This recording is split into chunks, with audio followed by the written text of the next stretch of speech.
Hola, este es el video de la lección número 6 del manual hasta que todos lleguemos. El título de esta lección es Mi iglesia. Estaremos viendo qué es la iglesia de acuerdo a las escrituras y también diferentes funciones de la iglesia y sobre todo compromisos que tenemos como miembros de una iglesia bíblica. Lo primero es que debemos saber qué es lo que quiere decir la palabra iglesia. La palabra iglesia no es una traducción, es lo que se llama una transliteración. En el griego es la palabra eclesía y solamente se toma la palabra, pero no se traduce. Si nosotros tradujéramos literalmente, esta palabra quiere decir asamblea o congregación, grupo de personas reunidas en un lugar llamados por un propósito. Esa es una asamblea. Si alguna vez has pertenecido a una asamblea de padres de familia, por ejemplo, sabes qué se necesita y qué se requiere para ser miembro de una asamblea de padres de familia. Entre otras cosas, necesitas ser parte de ese grupo, quiere decir ser padre de un hijo que va a esa escuela. No necesariamente cualquier persona puede entrar a esas asambleas. Ese es el sentido de asamblea. La palabra que la Biblia usa del griego es eclesía y en castellano decimos iglesia. Primera de Corintios 12:27 nos dice, vosotros pues sois el cuerpo de Cristo y miembros cada uno en particular. En este pasaje se compara la iglesia con un cuerpo, ¿de acuerdo? Ahora, de acuerdo a Primera de Corintios 12 y 13, fíjate que dice, porque así como el cuerpo es uno y tiene muchos miembros, pero todos los miembros del cuerpo, siendo muchos, son un solo cuerpo, así también Cristo, porque por un solo espíritu fuimos todos bautizados en un cuerpo, sean judíos o griegos, sean esclavos o libres, y a todos nos dio a beber de un mismo espíritu. Eso quiere decir, y hace más énfasis en el grupo que es la iglesia, es un cuerpo. Un cuerpo nos habla de una unidad. Ahora, esa unidad no quiere decir que todos los miembros del cuerpo son iguales. Nosotros en nuestro cuerpo tenemos diferentes miembros con diferentes funciones, pero todos, para que funcione nuestro cuerpo, necesitan trabajar en sincronía, podríamos decir, en armonía. ¿Quiénes componen el cuerpo de Cristo? Todos aquellos que pertenecen a la iglesia. ¿Qué más podemos decir? La iglesia a quien pertenece. Mateo 16 del 15 al 18 dice así. Él les dijo, o sea, el Señor Jesucristo, ¿y vosotros quién decís que soy yo? Respondiendo Simón Pedro, dijo, Tú eres el Cristo, el Hijo del Dios viviente. Entonces le respondió Jesús, Bienaventurado eres Simón, hijo de Jonás, porque no te lo reveló carne ni sangre, sino mi Padre que está en los cielos. Y yo también te digo que tú eres Pedro, y sobre esta roca edificaré mi iglesia, y las puertas del Hades no prevalecerán contra ella. Hay que hacer una pequeña nota. El nombre Pedro en griego quiere decir Petros y es masculino, pero también significa roca. En la siguiente frase, en el versículo 18, cuando dice, y yo también te digo que tú eres Pedro, y sobre esta roca edificaré mi iglesia, y las puertas del Hades no prevalecerán sobre ella, Jesucristo usa la palabra griega Petra. Petra quiere decir roca, otra, pero femenino, en femenino, ¿de acuerdo? Aquí podemos decir que el Señor Jesucristo efectúa un juego de palabras y no está diciéndole sobre ti, Pedro, o sobre tus sucesores, sobre aquellos a los cuales tú les encargues, sino está diciendo sobre esta roca. ¿Quién es la roca? La roca es la declaración de fe que que Pedro, el apóstol, ha hecho. ¿Qué fue lo que Pedro, el apóstol, dijo? Versículo 16 dice, respondiendo Simón Pedro, dijo, tú eres el Cristo, el Hijo del Dios viviente. El Señor Jesucristo edificó su propia iglesia, edificó su iglesia en esta confesión de fe, ¿de acuerdo? En esta confesión. Tú eres el Cristo, el Hijo del Dios viviente. Sobre esto que Jesucristo es el Salvador del mundo, está constituida, está fundada la iglesia. Ahora, si leemos Hechos 20:28, La segunda parte dice para apacentar la iglesia del Señor, la cual él ganó por su propia sangre. ¿Qué hizo el Señor Jesucristo para comprar la iglesia? De acuerdo a este pasaje, derramó su propia sangre, pagó con sangre. Efesios 5:23 dice porque el marido es cabeza de la mujer, así como Cristo es cabeza de la iglesia, la cual es su cuerpo y él es su Salvador. ¿Cuál es la posición del Señor Jesucristo en la iglesia? De acuerdo a este pasaje, es una posición de autoridad.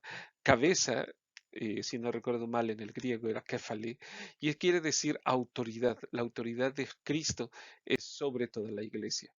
Ahora, si leemos Mateo 28 del 18 al 20, nos dice, y Jesús se acercó y les habló diciendo, toda potestad me es dada en el cielo y en la tierra. Por tanto, id y haced discípulos a todas las naciones, bautizándolos en el nombre del Padre y del Hijo y del Espíritu Santo, enseñándoles que guarden todas las cosas que os he mandado. Y aquí yo estoy con vosotros todos los días hasta el fin del mundo. ¿Cuál es la misión de la iglesia? La misión de la iglesia es muy clara en el versículo 19. Id y haced discípulos a todas las naciones, bautizándolos en el nombre del Padre, del Hijo y del Espíritu Santo. Creemos, de acuerdo a este pasaje, que la misión y la esencia misma de la existencia de una iglesia es compartir el Evangelio, hablar del Evangelio a todas las naciones. Ahora, Efesios 5, 19 y 20 nos dice cuál es uno de los propósitos de la iglesia. Uno de ellos es la adoración. Efesios 5, 19 y 20 nos dice, hablando entre vosotros con salmos, con himnos y cánticos espirituales, cantando y alabando al Señor en vuestros corazones, dando siempre gracias por todo al Dios y Padre en el nombre de nuestro Señor Jesucristo. ¿Qué es lo que debemos hacer de acuerdo a este pasaje? Debemos dar gracias a Dios, debemos cantar y alabar al Señor siempre en nuestros corazones. Es un privilegio reunirnos regularmente con otros creyentes para adorar y alabar a Dios por medio de la oración, el canto y el testimonio de quién es Dios y qué ha hecho.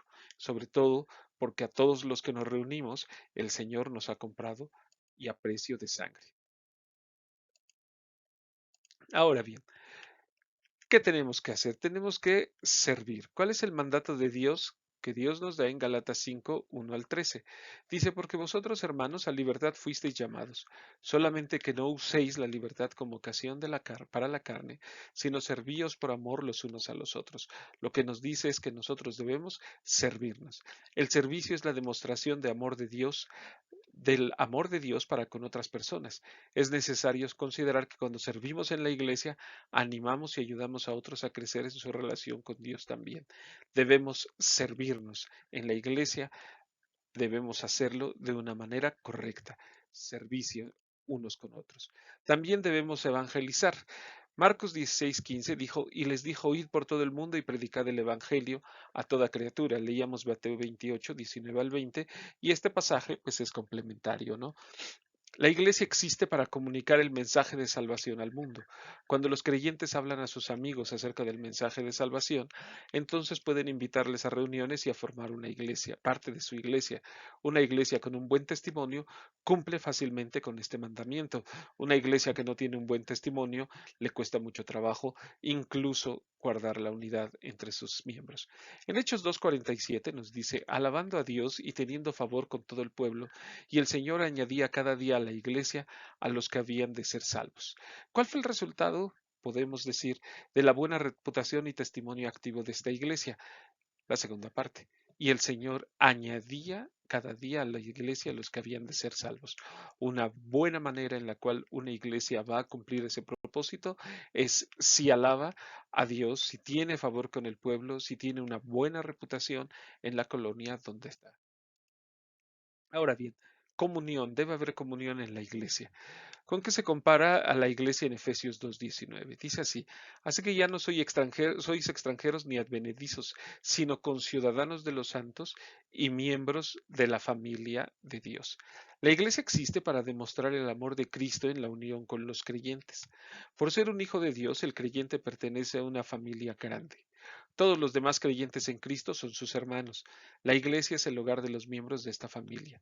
Cada miembro de la iglesia ayuda a los demás, así que se gozan de la comunión el uno con el otro. Hay comunión entre los miembros de la iglesia y todo esto es por el amor del Señor Jesucristo derramado hacia cada uno de ellos.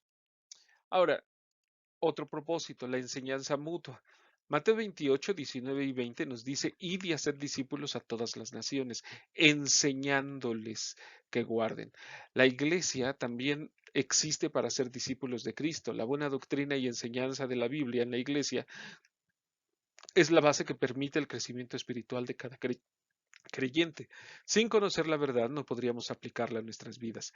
En la iglesia es el lugar donde vamos a aprender y a edificarnos unos a otros, enseñarnos unos a otros lo que la palabra de Dios enseña, lo que la palabra de Dios pide de cada cristiano. Otro propósito, además de la misma enseñanza, en la misma enseñanza mutua, dice Hechos 2:42. Y perseveraban en la doctrina de los apóstoles, en la comunión unos con otros, en el partimiento del pan y en las oraciones. La palabra doctrina es la enseñanza. Perseveraban en todo aquello que los apóstoles habían aprendido del Señor Jesús. Esa es la doctrina de los apóstoles, no hay otra más. En la iglesia de Jerusalén, los creyentes perseveraban, se mantenían firmes en la enseñanza de los apóstoles, la aprendían, la enseñaban y la compartían con los demás. Efesios 4:13 nos dice, hasta que todos lleguemos a la unidad de la fe y del conocimiento del Hijo de Dios, a un varón perfecto, a la medida de la estatura de la plenitud de Cristo. ¿Cómo se llega a esa medida de estatura de la plenitud de Cristo? Solamente a través de conocer cómo era el Señor Jesucristo, cómo era Dios, como varón perfecto. Y de esa forma llegaremos a la unidad de la fe. ¿Cuál es la meta de la enseñanza mutua? Entonces te preguntarás, llegar a la estatura de la plenitud de Cristo. Ahora, tenemos responsabilidades. Como creyente en Cristo, debes unirte a una iglesia lo más pronto posible. En ella vas a encontrar líderes y otros creyentes maduros, quienes por su madurez espiritual te pueden ayudar y guiar en el camino del Señor. Debes por convicción reunirte con la iglesia, importante, debes hacerlo por convicción, es decir, también por obediencia a Dios, pero debe ser una convicción tuya. Esa convicción es o descansa en obedecer al Señor. Cada uno de nosotros necesita la comunión y el apoyo mutuo que podamos recibir en una iglesia. En Hebreos 10:25 el Señor nos enseña que no debemos dejar de congregarnos. Dice así, no dejando de congregarnos como algunos tienen por costumbre, sino exhortándonos y tanto más cuando veis que aquel día se acerca. Una cosa que un buen cristiano debe hacer, alguien que ama a Dios, es no dejar de congregarse en una iglesia. Debe buscar una iglesia a la cual debe permanecer, debe amar y debe ser fiel. No debe dejar de congregarse. Ahora bien, también debe observar a los líderes de la iglesia en donde se reúne. Hebreos 13:7 dice, acordaos de vuestros pastores que os hablaron la palabra de Dios, considerad cuál haya sido el resultado de su conducta e imitad su fe.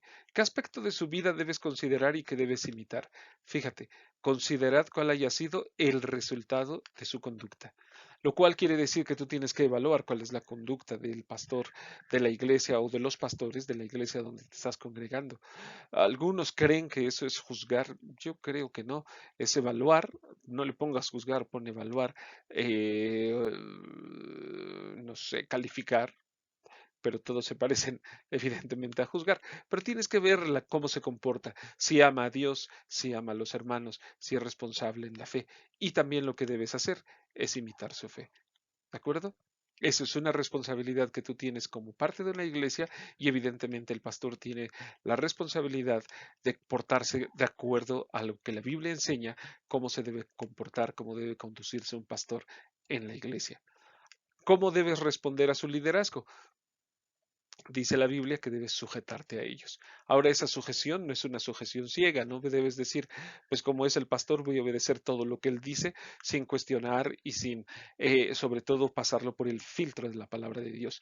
Mal haríamos si hiciéramos esto. Lo que debemos hacer es las enseñanzas, lo que comparta el pastor, las personas que están a cargo, digo el pastor sobre todo, porque es quien normalmente hay una persona que está a cargo, si hay diferentes pastores de todos ellos, debes pasar todo lo que ellos enseñan, todo lo que ellos te piden que hagas, debes pasarlo por el filtro de la palabra de Dios. Así es como debes responder y responderás de una manera correcta.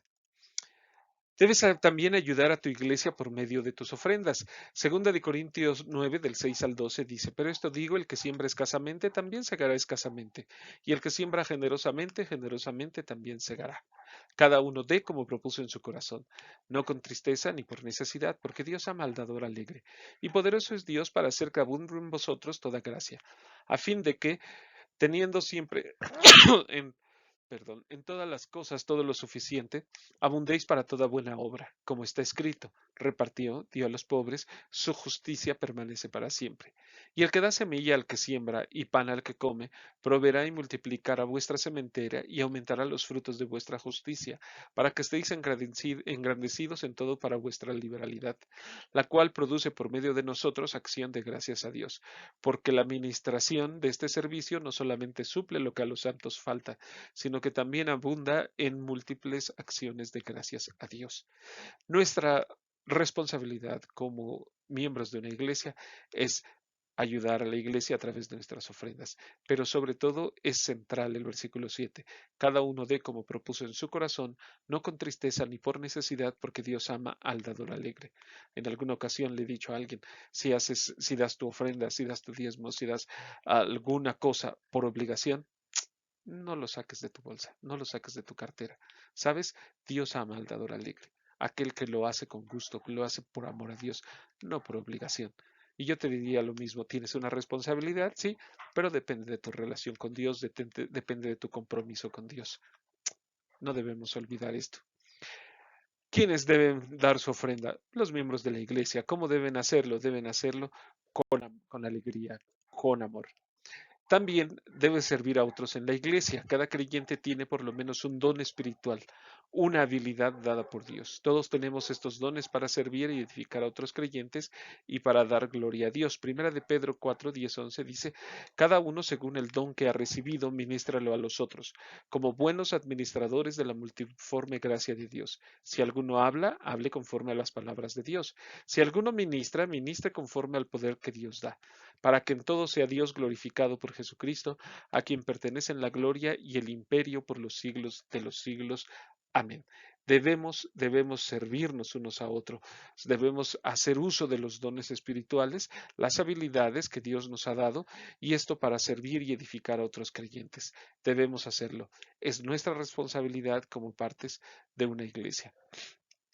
Realizar la obra del ministerio es pues responsabilidad de los líderes de la iglesia o de todos los miembros de la iglesia. Es evidente que es responsabilidad de todos los miembros de la iglesia. Los líderes evidentemente tienen una responsabilidad que deben cumplir, pero el ministerio, la obra del ministerio en la iglesia debe ser realizada por todos los miembros de la iglesia.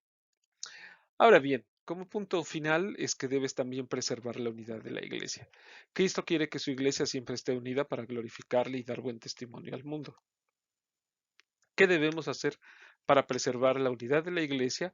Según Efesios 4 del 1 al 13. Dice, yo pues preso en el Señor, os ruego que andéis como es digno de la vocación con que fuisteis llamado, con toda humildad y mansedumbre, soportándoos con paciencia los unos a los otros, solícitos en guardar la unidad del Espíritu en el vínculo de la paz. ¿Qué es lo que nos dice aquí el apóstol Pablo? Nos dice que debemos guardar el vínculo de la paz, la unidad del Espíritu. Eso es algo muy importante. ¿Por qué? Porque si no hay unidad en la iglesia, entonces la iglesia evidentemente no caminará como un cuerpo. Y la Biblia dice que es el cuerpo de Cristo, Cristo es la cabeza, y solamente podrán marchar en unidad si guardan la unidad en el vínculo de la paz. Y esto es responsabilidad y trabajo de todos aquellos que son miembros de una iglesia. ¿Te gustaría ser miembro de una iglesia bíblica? Espero que así sea. Esta es la lección 6, es el final de la lección 6. Nos vemos en la próxima, en la lección número 7. Espero que sea de bendición, sea algo bueno para ti estas lecciones que estamos viendo. Si son de tu agrado, dale like al video y compártelo con aquellos que tú crees que también será de bendición el meditar y el escuchar estos principios bíblicos. Hasta luego.